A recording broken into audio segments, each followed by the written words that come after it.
মানুষ কেন বলে মোদের নারীর নিজস্ব নাই কিছু? আমি তো দেখি জগৎ চলে নারীর পিছু পিছু। বাপের ঘরে লক্ষ্মী আমি, স্বামীর ঘরে অন্নপূর্ণা। ছেলের ঘরে জননী আমি, আমি ছাড়া সংসার অসম্পূর্ণা। আমার থেকে আপন করতে আর কি কেউ পারে? বাপের ঘরকে ছেড়ে এসেও পরকে বাঁধি ঘরে। গোত্র থেকে গোত্রান্তর যদিও আমি হই, তবুও যেন জননী রূপে সকল দুঃখ সই।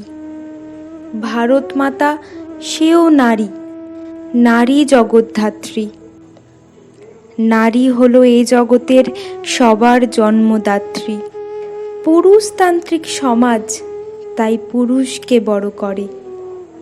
জেনে রেখো সেই পুরুষকেই নারী গর্ভে ধারণ করে। মহাকাল আমার পদতলে শায়িত চিরকাল। আমি ছাড়া এ জগৎ সংসার সবই হবে অচল।